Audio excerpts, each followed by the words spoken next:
Coach D from Code31. This interview is on demand, Zoom edition, and I have a very special guest. Introduce yourself, young man. Why not? I'm happy to be here. I appreciate sharing a moment with you. It's your boy Snyplife, DBlock artist, warrior dad extraordinaire. And I'm here, just happy to be here. You know what I'm saying? It's a beautiful thing. So to the people that may not know about Snyplife, give us a synopsis of how you got started and like how you incorporate music with everything. Man, just hip hop kid. Typical, not to be cliche, but single parent home, you know what I'm saying? My mom's was very young when she had me. So I kind of grew up with her. So she was a hip hop, girl herself, and it just passed on to me.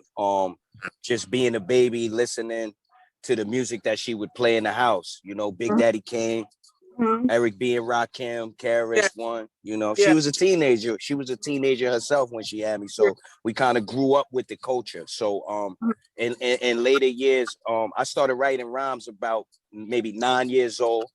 I had a very strong memory at 9 years old. I literally kind of remember everything from 9 years old up until today. You know what I'm saying? And music was just always a part of me. So, as I got a little older, from writing rhymes and doing songs, I moved, I'm originally from Mount Vernon. You know what I'm saying? Money earning Mount Vernon, New York. Rest in peace, Heavy D. You know what I mean? I'm from that side, and I grew up in Yonkers, 10, 11 years old. I grew up around the locks, you know what I mean? Jada, Styles, Sheik, literally come outside my door to hanging out with these guys. So it just kind of was something it was just like a hands-on type of, some things you influenced by what you hear, you know what I mean? And sometimes you influenced by the things that you see. And it was a combination of both. And rest in peace, can never leave him out without my story. The grand champ, DMX, you know what I mean? Top dog at Yonkers.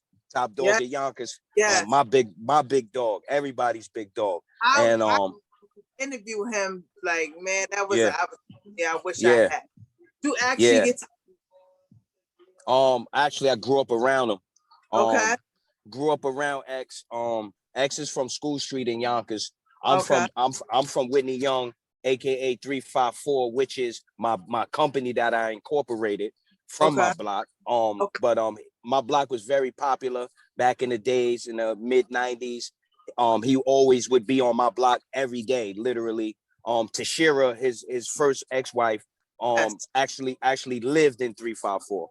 And my younger sister used to babysit for her. So we was always connected. I went on missions with X. I actually got my own documentary that I had just released just a piece, and I'm gonna release the next piece. But I went on real missions with X. You know what I'm saying? Like so it is like a real hands-on experience for me as a child growing up. So again, the music was always there. They was in my back door, my backyard, and my own journey started when, I was traveling, doing, a lot of the things that the rappers talk about. I was young and I was out there and I was doing what I had to do. And, I paid my debt to society. You know what I'm saying? As a kid, I grew up in the prison system, unfortunately, but fortunately I was able to get the jewels and learn and better myself when I was released.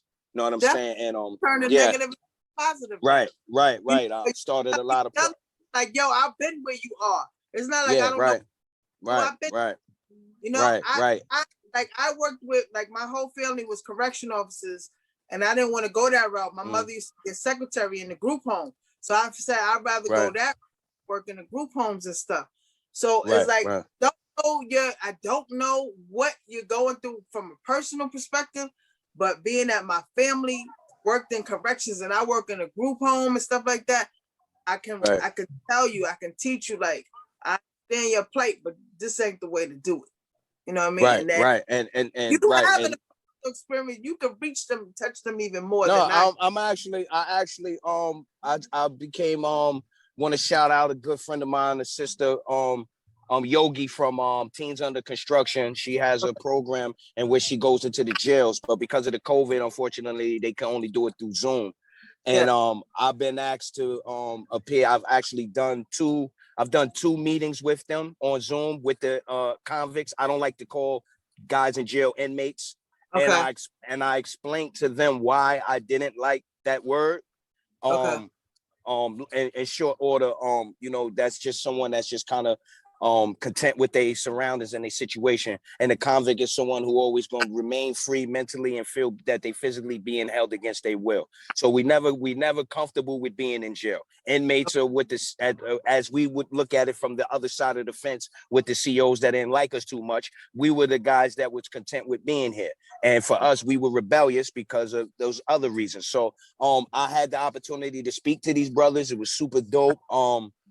They felt my story. They was able to relate. They seen that I was relatable. They caught the jewels. They caught the messages. And I just wanted to emphasize to them that I'm one of the walking examples of that. You may have started down a certain path a certain way, but you definitely can gather yourself, put your standards and your principles before you, and be the change that you want to see. And that's what I am. So I don't jack the jail life. Like, it's a part of my story because it made me who I am today, but I'm never the guy to jack the jail story like it's cool. It's never been cool. And I share that with the younger homies now. So, that's a blessing.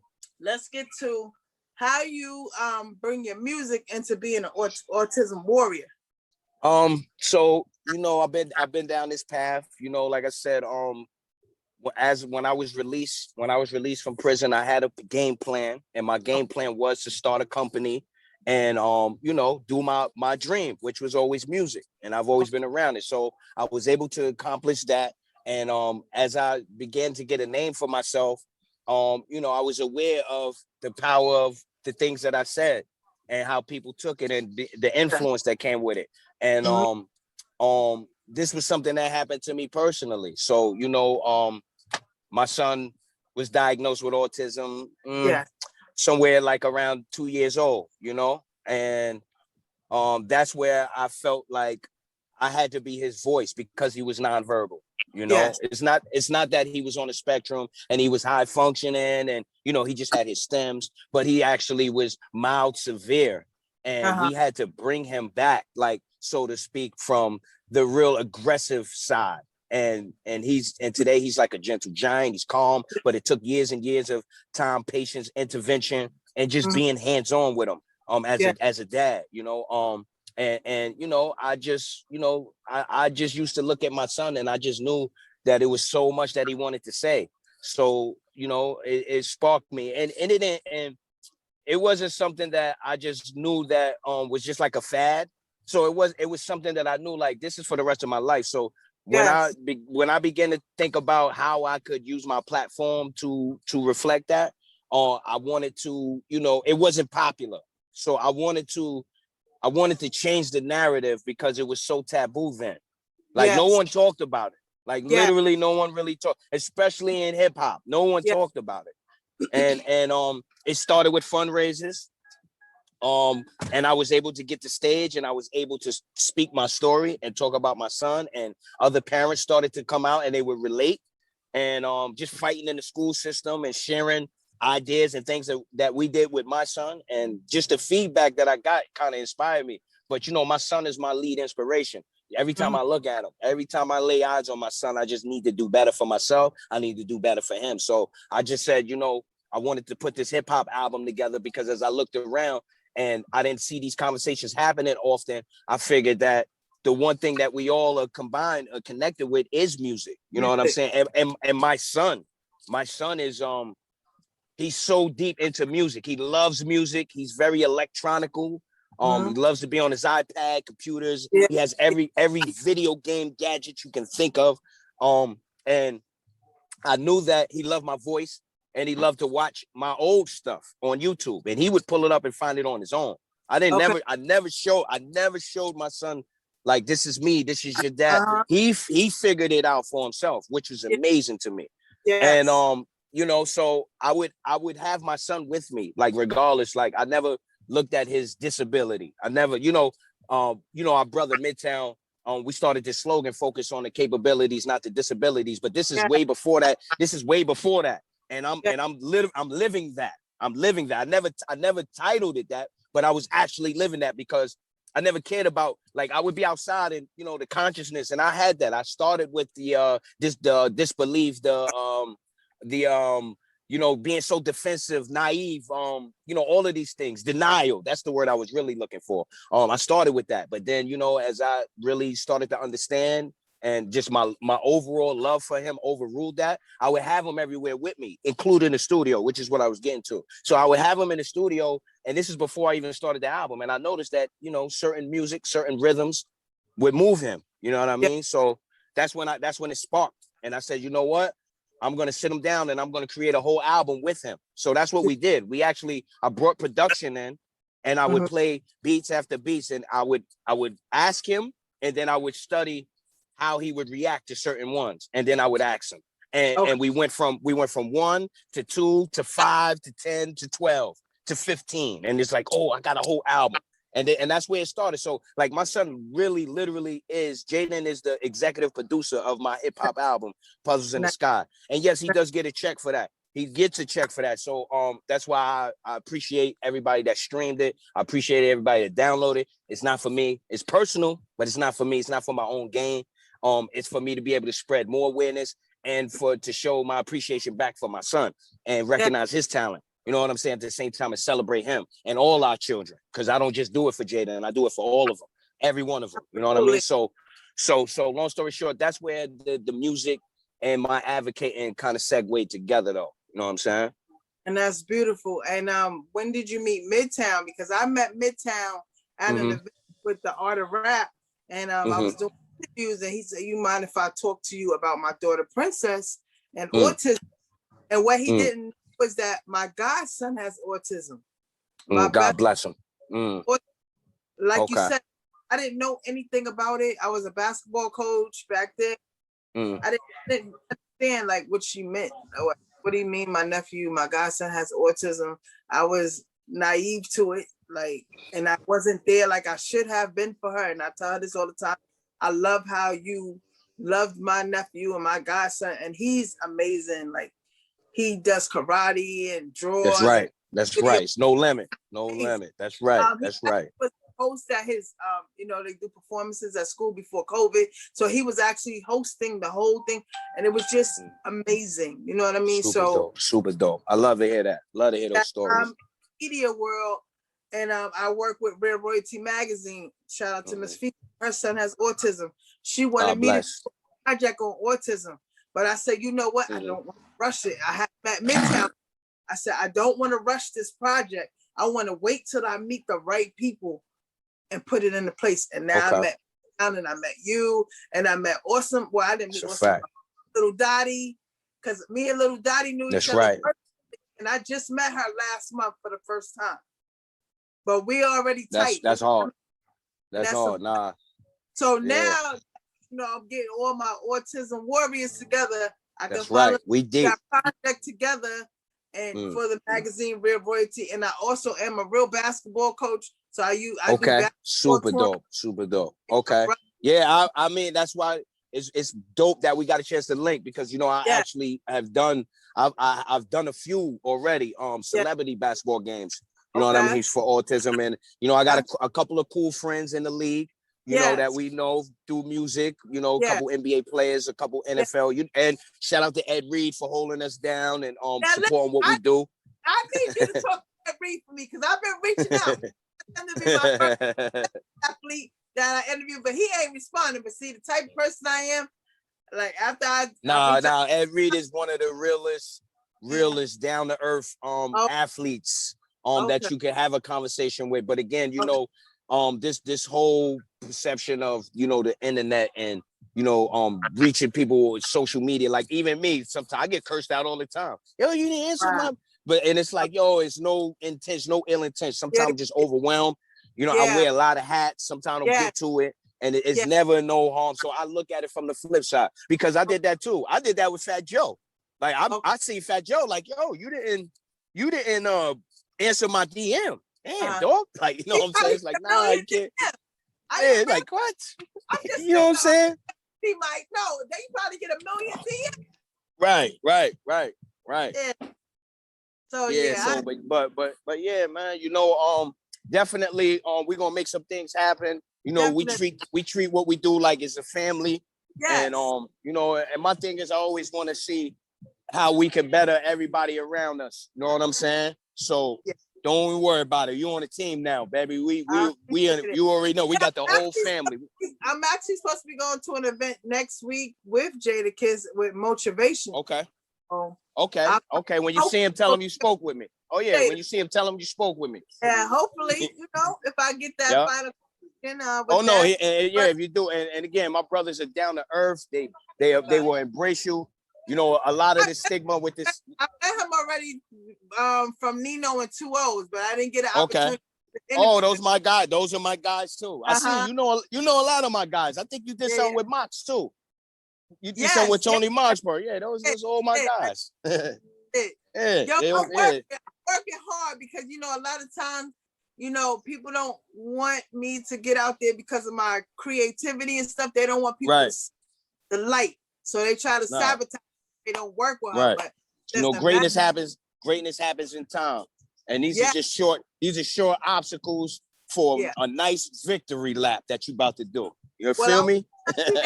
I'm using your wonderful. I appreciate it. Yes. And before you go, where can they reach you on social media? You can catch up with me on Instagram. I'm not really from this era, but I'm still trying to, you know what I'm saying? Like, cause when I was pushing CDs out the trunk, we didn't have Instagram and Twitter and Facebook and all of that. You know what I'm saying? Yeah. The only thing we had at one point was MySpace. I know y'all remember that. You know what I'm saying? But you know, I was young coming up, like through that era of the DVD. So, but now I'm getting more familiar with, you know, the Instagram and all that. But all my stuff is the same. It's Snyplife, DBlock, Twitter, the real Snyplife, Facebook, Snyplife, DBlock. And I got a new project I just want to plug. I got a new album. It's coming out. I want to say actually that I'm gonna start releasing a series of singles before I release the actual album, which would be at the end of the summer. But my first single I will be releasing around Memorial Day. The album is called Ingenuity.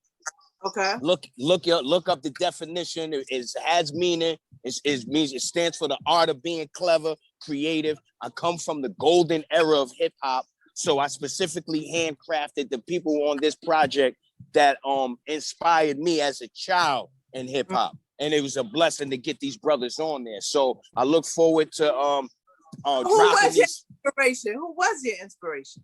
I mean, people ask me that a lot, and as a child, just breathing hip hop. Like I said, it was listening to Big Daddy Kane and Eric B. and Rakim when my mom was cleaning up the crib and all that. And then when I really started, in your travels, have you met any of them yet? I have met the God. I met the God Rakim, but I have yet to meet Big Daddy Kane, and that's like my personal favorite. To be honest, that's my personal favorite. Well, we're gonna manifest that. Yeah, right. You go single with him.